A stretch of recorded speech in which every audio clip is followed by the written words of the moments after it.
What if I told you that the single biggest bottleneck to the whole artificial intelligence revolution isn't actually a microchip? Right. Like, it isn't software, it's not coding, and it's definitely not a lack of data. Yeah, people always assume it's data. Exactly. But the ultimate bottleneck for the future of tech is literally a 100-ton piece of heavy spinning metal that, only a handful of old school industrial companies actually even know how to build. It's wild. It completely flips the script on how we think about this modern tech boom.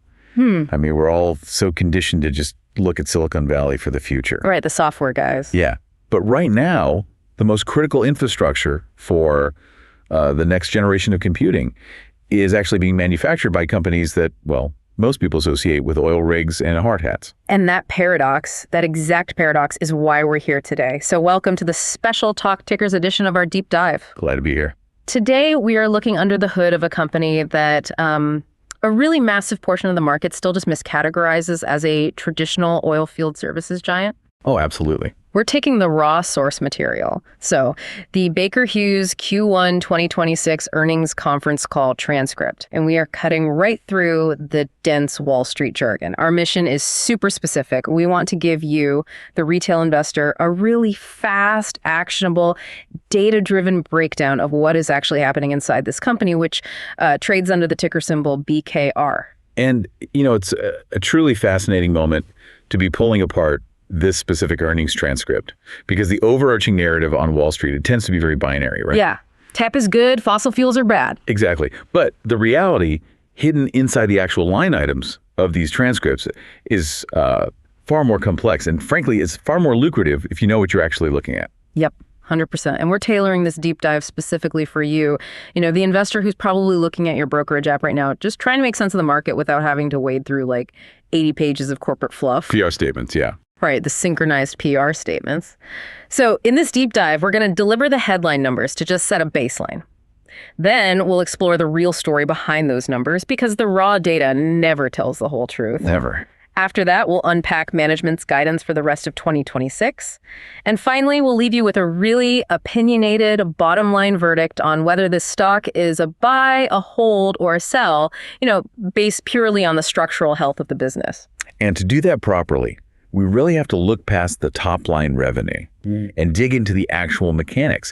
I mean, when you read through a transcript like this, line by line, you stop seeing just a snapshot the last 3 months. You see the trend. Yeah, you start to see these massive structural shifts in the global economy. You see exactly where the capital is flowing today, not just, where it's historically been allocated. Okay, let's unpack this. I want to start by establishing a really clear baseline here.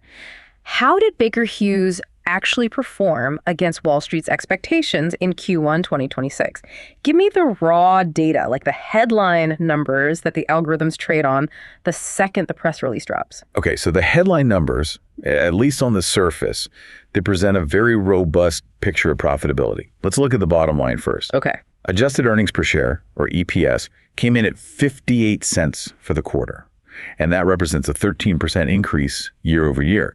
Now, for context, their GAAP EPS came in at 93 cents. Wait, I want to pause you right there, because for the retail investor listening, seeing two totally different EPS numbers, like one at 58 cents and one almost double that at 93 cents, that can be incredibly confusing. Oh, yeah, definitely. Why is there such a massive discrepancy there? And which one should we actually care about? It's a really vital distinction. So GAAP stands for Generally Accepted Accounting Principles.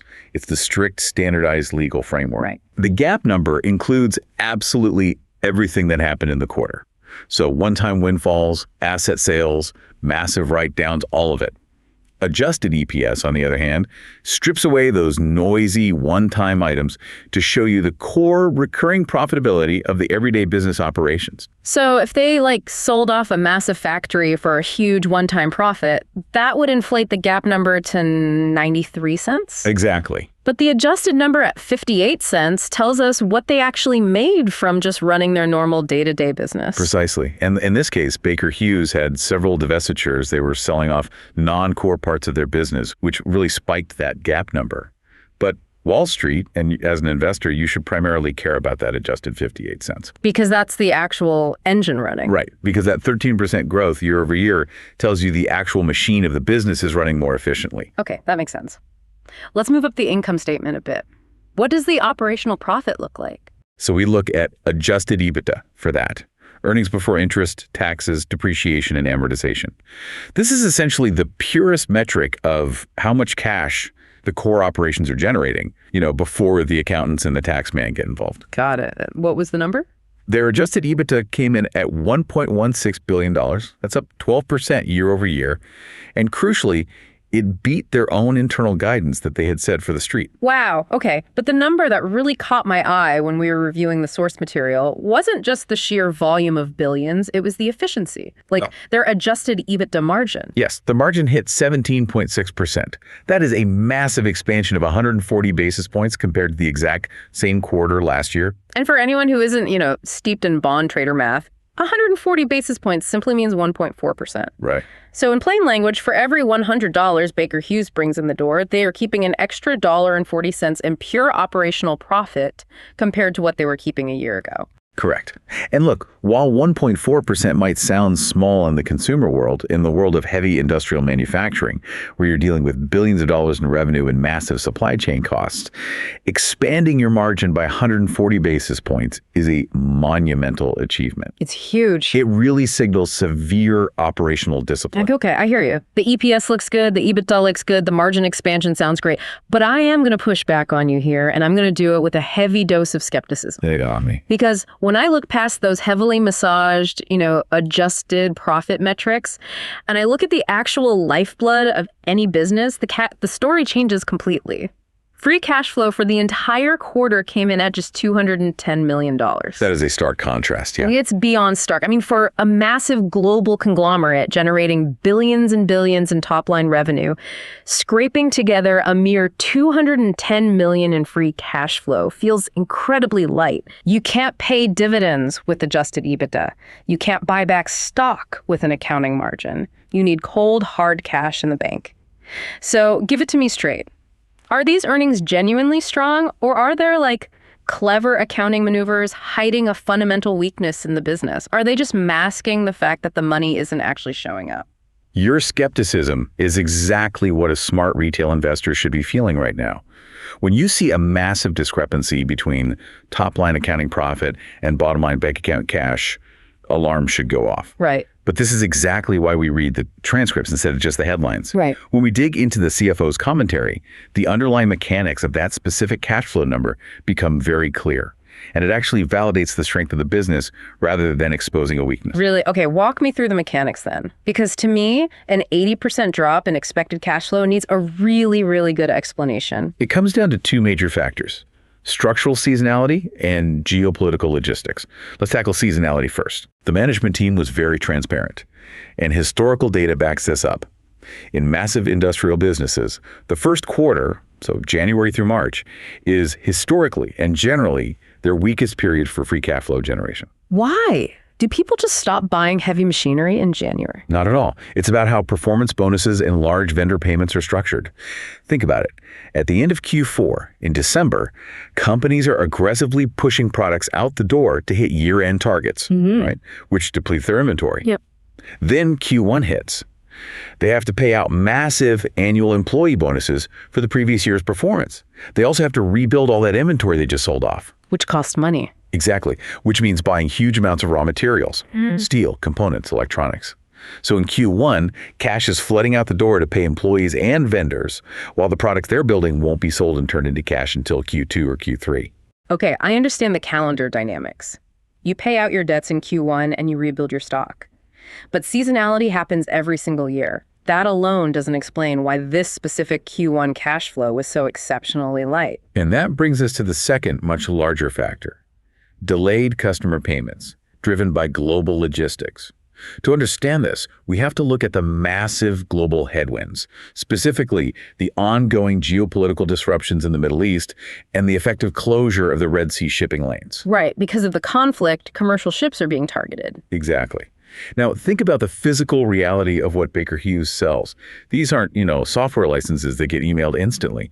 They are shipping multi-million-dollar, 50-ton pieces of heavy industrial equipment across the planet. Yeah, massive stuff. When global transit routes like the Red Sea and the Strait of Hormuz are disrupted, a massive container ship can't just take the shortcut through the Suez Canal. It has to reroute all the way around the southern tip of Africa, the Cape of Good Hope. Which adds weeks, if not months, to the journey. Precisely. Now connect that physical delay to the accounting ledger. In heavy industry, contracts are often structured so that the final massive chunk of cash payment is only released upon physical delivery and commissioning of the equipment at the customer site. Okay, I see where this is going. Right. So Baker Hughes built the equipment, they incurred all the costs, they put it on a ship in February. In a normal world, that ship arrives in March. Before the end of Q1, the equipment is delivered, the final invoice is triggered, and the cash hits Baker Hughes' bank account before the quarter closes. But the world isn't normal right now. Exactly. Because of the conflict, that ship had to sail around Africa. The equipment doesn't arrive until late April or May. So the revenue gets recognized because the product is technically sold and in transit, which boosts the EBITDA and the EPS, but the physical check hasn't cleared the bank because the physical ship hasn't reached the port. Exactly. If delivery is delayed, the final invoice is delayed.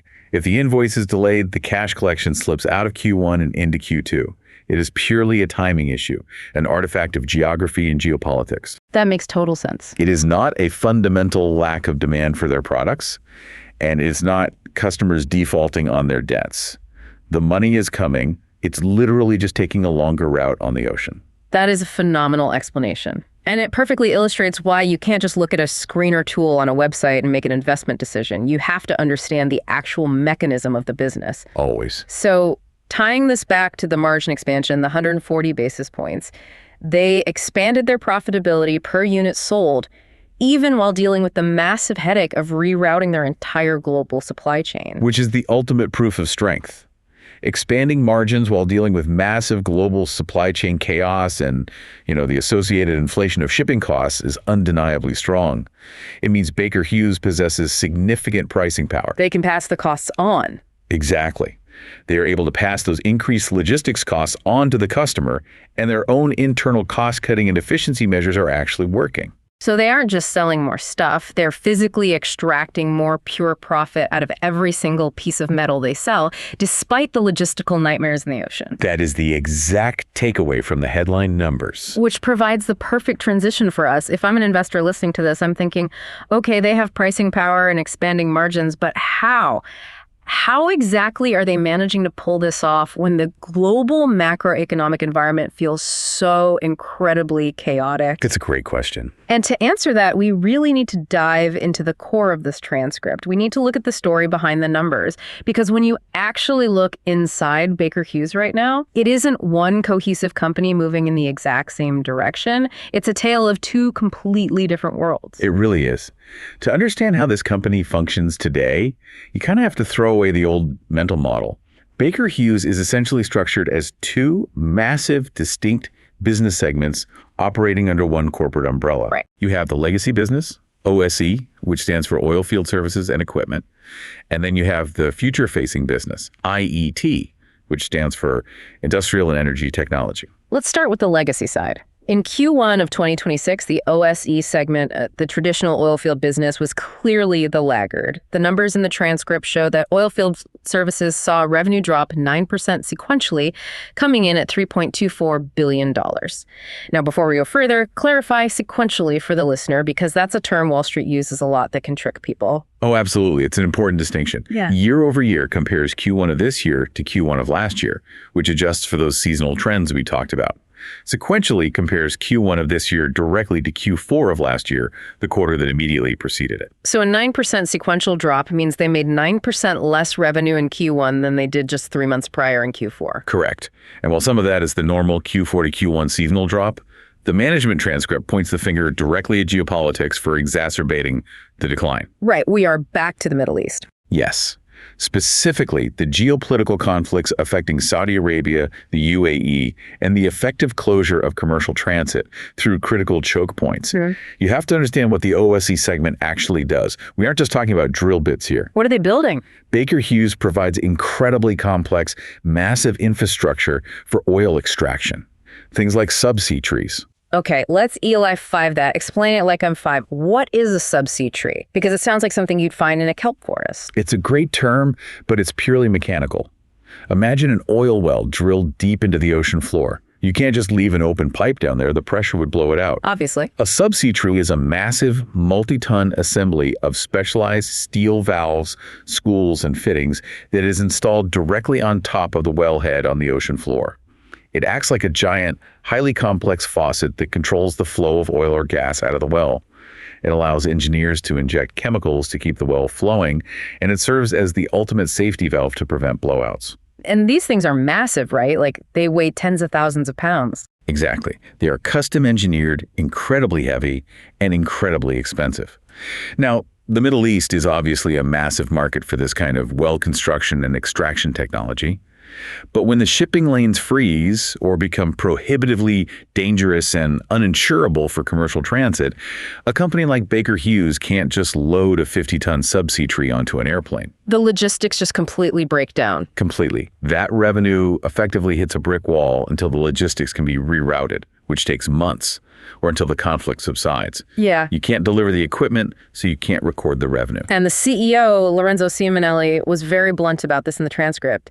He noted that the Middle East revenue specifically might fall by more than 20% sequentially heading into the next quarter. Yeah, that's a big hit. A 20% drop in one of your core regions is a massive structural hit to the traditional side of their business. It is a severe headwind.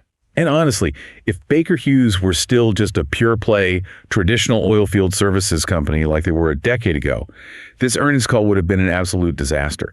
The stock would be getting crushed by the market right now because their core delivery mechanism to their biggest market is compromised. But they aren't getting crushed. And this is exactly why we opened this deep dive the way we did. This is the mispricing paradox. Because while the traditional oil field side was taking an absolute beating from geopolitics and supply chain chaos, the other side of the house, the industrial and energy technologist segment, or IE, was experiencing something entirely different. The IE segment didn't just have a good quarter, they had an absolute monster of a quarter. The numbers in the IET segment are staggering. They pulled in record orders of $4.9 billion. Just let that sink in. Wow. That is the third consecutive quarter that this specific segment has booked over $4 billion in new orders. Their EBITDA for I8 rocketed 35% year over year to hit $678 million. And the margin? The margins for IET crossed the 20% threshold. Which is huge. It is a major milestone. Crossing a 20% operational margin in heavy industrial technology is incredibly rare. It proves to the market that the products Baker Hughes is manufacturing in this segment are highly differentiated. They aren't selling commodities. People aren't just shopping around for the cheapest one. Exactly. Customers aren't price shopping between 3 different vendors. Customers are paying an absolute premium because they desperately need the specific technology that Baker Hughes is manufacturing. And this brings us to the absolute core thesis for the retail investor right now. What exactly are they manufacturing that is commanding a 20% margin and $5 billion in quarterly orders? When we talk about the artificial intelligence boom, the AI gold rush, everyone knows the usual suspects. Right, the chip makers. Yeah, you hear about NVIDIA making the chips, you hear about Microsoft and Google building the large language models, you hear about the software, the algorithms, the data, but nobody talks about the physics of it all. Because the physics aren't as glamorous as the software, but they are the immutable law governing the entire industry. Exactly. I want to use a systemic metaphor here to really explain what is happening, because the old cliche of selling pickaxes during a gold rush just doesn't capture the severity of the bottleneck. Think of the public electrical grid in the United States or anywhere in the world like a city's public water pipeline system. It's old, the pipes are narrow, and it was engineered 50 years ago for a very specific, predictable amount of flow. Every house gets a trickle and it works fine. Right. Now along comes the AI revolution. Building a massive gigawatt-scale AI data center and trying to plug it into the public power grid is like taking a high-pressure industrial fire hose and trying to connect it to a rusty garden tap on the side of your house. Oh, this is just not going to work. The pressure demand is so instantaneous and so massive that the underlying pipes, the public grid, will literally burst. Or in the case of electricity, the grid will melt down, causing massive blackouts. Tech companies simply cannot rely on the public grid to power the future of AI. It is physically impossible. The sheer amount of compute power required to train these AI models is straining municipal power grids to the breaking point. A single query to an AI model uses exponentially more electricity than a standard Google search. When you multiply that by billions of queries and millions of specialized microchips running constantly, the thermal and electrical demands are astronomical. And that's where Baker Hughes comes in. They aren't building the data centers. They are building the massive private water towers right next to the house, so the data center never has to touch the public pipes. Let's look at the specific data points from the transcript. Out of that $4.9 billion in IET orders, a staggering $1.4 billion were strictly in power systems. And the specific customers they are landing are fascinating. We're talking about a massive 1 gigawatt order for a North American data center project. They secured another order to deliver 1.21 gigawatts of generator capacity for boom supersonic data centers. Pause on that number, 1 gigawatt. For the listener trying to visualize this, how much power is 1 gigawatt? To put it in perspective, 1 single gigawatt of electricity is roughly enough power to continuously run a medium-sized city of about 750,000 homes. That's insane! And Baker Hughes just received an order to provide that exact amount of power generation capacity for a single localized data center project. That is the scale of the energy demand we're talking about. It's mind-boggling. Yeah. And to facilitate this, the transcript heavily references a concept that I want you to break down for us. Behind the meter power generation. What does that actually mean mechanically? Behind the meter is the critical concept for investors to understand this shift. When you plug something into your wall at home, you are in front of the meter. You are pulling power from the public utility grid, and the utility meter tracks what you use. Behind the meter means a company like a major tech giant building an AI data center is completely bypassing the public utility grid. They're going off grid. Right. They're not waiting 10 years for the local government to upgrade the transmission lines. Instead, they're building their own private self-contained power plants physically located right next to their data centers. They are becoming their own utility companies. Exactly. And to generate that much power, that reliably, without relying on the grid, they are buying specific pieces of heavy machinery from Baker Hughes. They are buying what are called aeroderivative gas turbines. Okay, let's ELI5 that as well. Right. What is an aeroderivative gas turbine? Because aeroderivative implies airplanes. That's exactly what it is. Yeah. At its core, an aeroderivative gas turbine is literally a highly advanced jet engine, very similar to the ones you see on a Boeing 777. But instead of being attached to the wing of an airplane to generate thrust, it is bolted to the ground inside a power plant. Wow. Instead of pushing air out the back to fly, that rotational energy is used to spin a massive electrical generator. But wait, why use a jet engine? Why not just use massive solar panel farms or wind turbines to power these data centers? I mean, the tech companies all talk about being green and carbon neutral. It comes down to the concept of baseload power versus intermittent power. Huh. Solar and wind are intermittent. The sun goes down, the wind stops blowing, and the power generation drops to zero. Yeah. You cannot run $1 billion AI data center on intermittent power. If the servers lose power for even a fraction of a second, you lose millions of dollars in compute time and potentially corrupt massive AI training models. So they need guaranteed 2047 power that never blinks. Exactly. Baseload power. Aeroderivative turbines are incredibly reliable. Furthermore, unlike massive coal or nuclear plants that take days to start up or shut down, a jet engine can spool up to maximum power in a matter of minutes. It provides the exact, high-density, highly responsive power profile that a massive data center requires to smooth out its energy demands. And Baker Hughes manufactures a very specific model of this turbine called the Nova LT. And this brings us to what might be the single most important sentence in the entire 20-page earnings transcript. The management team explicitly stated that Baker Hughes is completely sold out of their Nova LT gas turbines through the year 2028. Sold out for the next 2 to 3 years. That is an incredible data point for an investor. They're essentially communicating to Wall Street, we have maxed out our physical manufacturing capacity. We literally cannot build these massive turbines fast enough to meet the demand coming from the tech sector. And the runway for this demand is staggering. In the call, the CEO referenced external projections indicating that global power demand is expected to double by the year 2040, driven almost entirely by data centers, AI compute demands, and the broader electrification of the economy. Baker Hughes is positioned at the absolute nexus of this growth. But it isn't just the physical heavy metal hardware. And this is where the margin expansion really starts to make sense. The transcript also announced a new AI power optimization collaboration directly with Google Cloud. How does software tie into spinning jet engines? This is where the hardware meets the software, where the business model transitions from a one-time hardware sale into a highly lucrative recurring revenue stream. Baker Hughes has developed a digital asset health and predictive maintenance software platform called Cordant. Explain predictive maintenance. How does software optimize a physical turbine? Think about the physical stress on a jet engine spinning at tens of thousands of revolutions per minute, 24 hours a day, 365 days a year. The traditional way to maintain it is schedule-based. So every 6 months, you shut the whole thing down, take it apart, replace parts whether they are broken or not, and put it back together. Which takes time. Yeah, and that causes massive, costly downtime for the data center. It's like changing your car's oil every 3,000 miles, even if the oil's perfectly fine. Exactly. Predictive maintenance uses thousands of microscopic sensors embedded in the turbine that constantly feed data into an AI model like the ones developed with Google Cloud. The software monitors microscopic vibrations, thermal fluctuations, and pressure changes in real time. It can detect anomalies weeks before a human operator would notice anything. So the AI can essentially say, hey, blade number 47 is vibrating 0.1% faster than normal, which indicates a bearing is going to fail in 14 days. You need to schedule a targeted repair next Tuesday at 2 a.m. when data center traffic is lowest. Exactly. It prevents catastrophic, unplanned failures and optimizes the fuel efficiency of the turbine. And the financial takeaway from the transcript is this.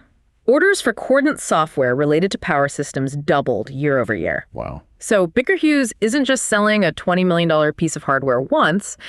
They are selling the hardware, and then they are selling a multi-year, high-margin software subscription to optimize that hardware. It is a recurring revenue model layered directly on top of heavy industry. And that is exactly how you push industrial margins past 20%. You blend the hardware with the software. Okay, so we've established the reality of Q1. The traditional oil field side is getting bogged down by geopolitics in the Middle East, but the industrial and energy technology side is riding an absolute rocket ship of AI-driven demand, selling out of their most important products for years. Right. Which naturally brings us to the next critical phase of our deep dive, management guidance. This is where we connect the reality of this massive Q1 beat to what the corporate leadership actually expects to happen for the rest of 2026. Because honestly, reading this section of the transcript gives you a bit of whiplash. It does. It requires a lot of reading between the lines to understand the corporate psychology at play here. Right. Because on one hand, IET is booming. They are sold out of turbines, software orders doubled, margins are expanding. If I'm an investor, I'm expecting management to be popping champagne on the call, aggressively raising their full-year financial targets and telling Wall Street to buckle up. But when they actually gave their official guidance for the rest of the year, management sounded surprisingly pessimistic, or at the very least heavily cautious. Why? Let's look closely at the exact numbers they provided to the analyst. For the immediate next quarter, Q2, they guided for things to be relatively flat. They expect total revenue to come in around $6.5 billion and EBITDA to sit at roughly $1.13 billion. That is solid, but not explosive growth. And for the full year 2026? For the full year, they maintained their previously established revenue and EBITDA ranges. They didn't raise them. But crucially, the CFO explicitly stated to the analyst that they expect to come in, and I quote, slightly below the midpoint of those ranges. Slightly below the midpoint. That is Wall Street code for lower your expectations. Exactly. They added a specific caveat. They expect the IET segment, the tech and power side, to easily hit at least its $2.7 billion EBITDA midpoint.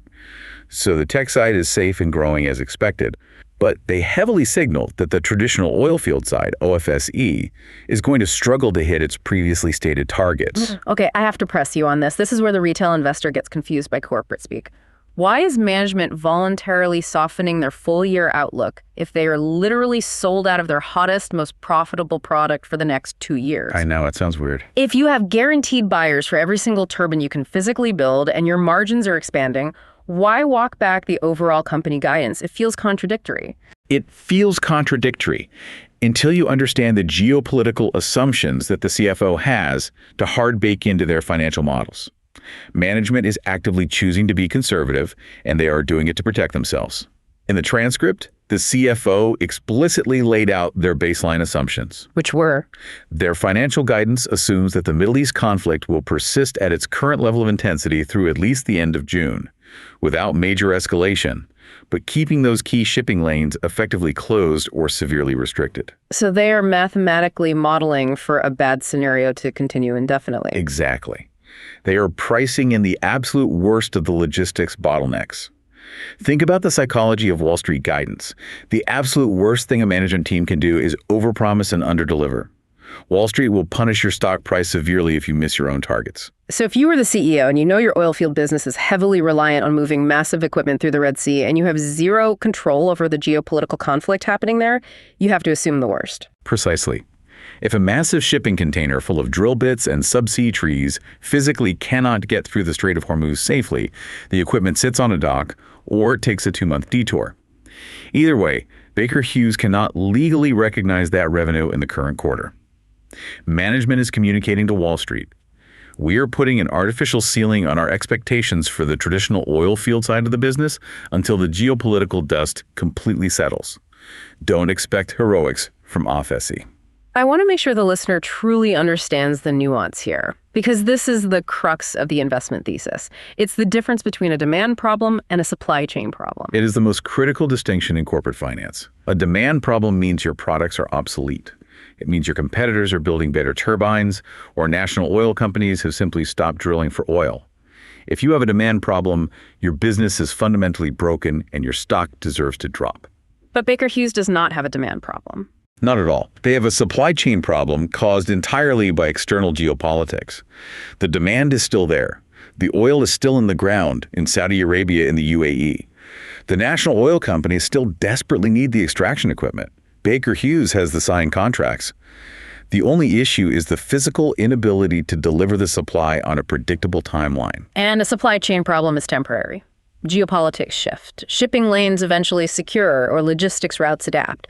The equipment will eventually be delivered, and that revenue is simply deferred to a future quarter, not lost forever. Exactly. The value hasn't evaporated. It has just been shifted to the right on the calendar. And that realization that the temporary drag on the traditional side of the business is masking the massive structural boom on the technology side leads us perfectly into the final phase of our deep dive. We've looked at the headline numbers and the cash flow mechanics. We've unpacked the massive AI power generation story and the physics of data centers. And we've analyzed the highly conservative, geopolitically defensive management guidance. Yep, we've covered a lot. Now, we need to bring all of this complex analysis together for the ultimate talk ticker's payoff. We need an actionable verdict for you, the retail investor listening right now. What do you actually do with this information? To make a definitive, actionable verdict, we have to look past the noise of the current quarter's shipping delays and look at the structural financial health of the company going forward. And in this transcript, there are 3 very specific, undeniable data points that paint a crystal clear picture of Baker Hughes's future. Let's hit them one by one. The first is the RPO. For the listener, RPO is Wall Street jargon that stands for remaining performance obligations. In plain English, what is RPO and why does it matter? Think of RPO as the ultimate legally binding backlog. This isn't just a list of interested customers or a pipeline of potential sales. RPO represents ironclad contracts that have been signed, sealed, and delivered. It is money that customers have legally committed to paying Baker Hughes for future deliveries of equipment and services. And what is the RPO number sitting at right now? According to the Q1 transcript, their RPO is sitting at a record $33.1 billion. $33.1 billion in guaranteed future revenue. Exactly. That is a massive, impenetrable financial cushion. That is revenue that is already locked in, just waiting to be executed and recognized over the next few quarters and years. It provides a level of forward visibility and stability that most companies can only dream of. Even if the global economy enters a recession tomorrow, Baker Hughes still has $33 billion worth of work to do. Okay, that's data point 1, a massive backlog. What is the second data point? The second point is the IET book-to-bill ratio, which came in at 1.5x for the quarter. Break down the math of book-to-bill for anyone new to the term. It's a simple ratio that measures supply and demand momentum. The bill is the revenue you actually recorded and billed to customers in the current quarter. The book is the value of the new orders you signed in that same quarter. A ratio of 1.0 means you are replacing your revenue exactly as fast as you earn it. You are treading water. But Baker Hughes is at 1.5x in their IET segment. Right. Which means for every $1 of revenue they actually recorded and shipped out the door in Q1, they signed new, binding contracts for $1.50 in future business. They're taking in new business 50% faster than their massive global manufacturing footprint can currently ship it out. Which perfectly aligns with the fact that they are completely sold out of their Nova LT turbines until 2028. The global demand for AI power infrastructure is vastly outpacing their historical manufacturing capacity. And management isn't just sitting on their hands. The transcript notes that because of this 1.5x book-to-bill ratio, they are actively spending capital to expand their facilities. They just inaugurated a massive new aftermarket and manufacturing site in Italy, specifically to try and keep up with the demand for turbine production and servicing. Okay, we have a $33 billion backlog, and we have a 1.5x order momentum in the tech segment. What is the third data point for the structural bottom line? Divestitures and balance sheet cleanup. Over the past year, management has been actively trimming the fat. They are selling off non-core, lower-margin businesses that don't fit the future vision of the company. Right. The transcript mentioned a few specific ones. They sold Waygate Technologies, a business called PSI, and they formed a new joint venture with a company called Cactus to offload some wellhead operations. Yes. And the financial result of those moves is critical. Those divestitures are expected to generate roughly $3 billion in gross cash proceeds just this year. That's a massive influx of liquidity. What are they doing with that $3 billion? It goes straight towards strengthening what is already a fortress-like balance sheet. They're using it to reduce debt, which lowers their interest expenses and expands margins further. They're using it for strategic tuck-in acquisitions to bolster their software and AI capabilities. And for the shareholders. Most importantly, for the retail investor, they are using it to return capital to shareholders through dividends and stock buybacks. They are making the entire corporation leaner, more financially bulletproof, and hyper-focused on its core mission of next-generation energy infrastructure. Okay, we have analyzed the mechanics. We have laid out the data points. I'm going to push you for a definitive, highly opinionated stance right now. Give it to me straight. For the retail investor who's currently holding BKR stock in their portfolio, or the investor who is looking at their screen right now considering hitting the buy button based purely on the structural realities revealed in this Q1 2026 transcript, are we bullish or bearish? This raises an important question, and frankly, it is perhaps the single most important conceptual question for anyone looking at this specific ticker symbol today. Are you buying a traditional legacy oilfield services company that is subject to the boom and bust cycles of crude oil prices? Or are you buying a high-tech, highly specialized energy infrastructure company that is supplying the foundational physics for the global artificial intelligence boom? And what is your answer to that question? The verdict is decidedly, unapologetically bullish. Unpack that verdict. Defend it. Why are you so bullish when the overall corporate management just explicitly guided expectations downward for the rest of the year? Because you have to look past the temporary noise to see the structural reality. Yeah. I am bullish because of that massive $33.1 billion backlog. I am bullish because of the 1.5x book-to-bill ratio in the technology segment. That combination provides an incredibly thick, multi-year safety net for the business. But what about the OSE side? What about the Middle East geopolitical drag? The geopolitical drag on the oil field side is undeniably real in the short term, but that drag is precisely what makes this stock attractive right now. That temporary logistical headache is artificially holding down the overall valuation and PE ratio of the entire stock. Market algorithms see a drop in Middle East revenue, and they compress the multiple. So the market is effectively penalizing the booming AI power infrastructure business because the legacy oil drill bit business is stuck on a ship going around Africa. Exactly. It is a classic mispricing paradox. For current holders of the stock, this is a very strong hold. Do not get shaken out by a quarter of light cash flow caused by shipping delays. The macro transition from purely extracting fossil fuels to managing the broader high-tech energy spectrum is happening, and Baker Hughes is successfully capturing the most lucrative value in that transition. And for prospective buyers, like the people with cash on the sidelines. For prospective buyers, that temporary weakness in the Middle East oil field segment is actually providing a fantastic, potentially rare entry point. Because of the way the company is currently categorized by the broader market, you are getting a massive discount on what has effectively become a backdoor play on the AI data center power boom. That is the phrase right there, a backdoor AI play. It truly is. You are buying the company that is selling the critical physical infrastructure required to make the entire AI revolution physically possible. But because they still have oil fields in their historical DNA, the broader market is still pricing the stock, at least partially, as if it's just a cyclical drilling company.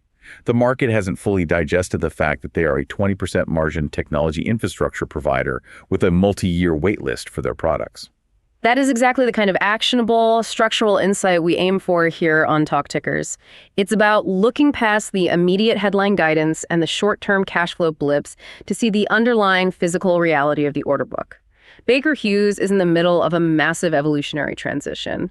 They are moving from a company that simply extracts molecules from the ground to a company that generates and optimizes the electrons that power the digital future. And the technology world is buying absolutely everything they can physically build. And crucially, they are managing that massive transition while actually expanding their profit margins, generating billions in divestiture cash, and maintaining a fortress-like balance sheet. It is a highly compelling setup for the long-term investor who understands the mechanics of the business. Which brings us to the end of this incredibly detailed deep dive. Our mission today was to take the dense, jargon-filled, heavily caveat-laden Q1 2026 earnings call of Baker Hughes and distill it down to the essential data-driven facts and the structural truths that matter to you, the retail investor. We've seen a company navigating severe, unavoidable geopolitical turbulence in its traditional legacy markets, while simultaneously riding an absolute rocket ship of hyperdemand in the AI power generation sector. It truly is a profound corporate transition to witness in real time. By blending massive heavy industry with predictive AI software, they are actively redefining what it means to be an energy company in the 21st century. Thank you for taking this deep dive with us into BKR's earnings. But before we go, before you close your brokerage app or move on with your day, I want to leave you with a final lingering thought experiment to mull over. Okay. We talked about the CEO noting that global power demand is expected to double by the year 2040. We know the sheer mind-bending scale of the gigawatt data centers being planned by the tech giants.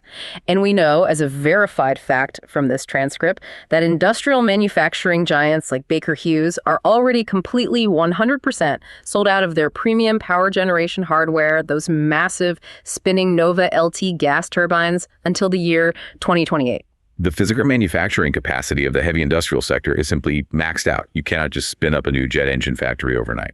So if that is the fundamental reality of the physical world, think deeply about this. Will the ultimate bottleneck for the future of artificial intelligence not be the cutting-edge microchips from Silicon Valley? Will it not be the coding or the software algorithms or the size of the large language models? Good question. Will the true bottleneck to human technological progress simply be the sheer physical availability of heavy spinning metal turbines?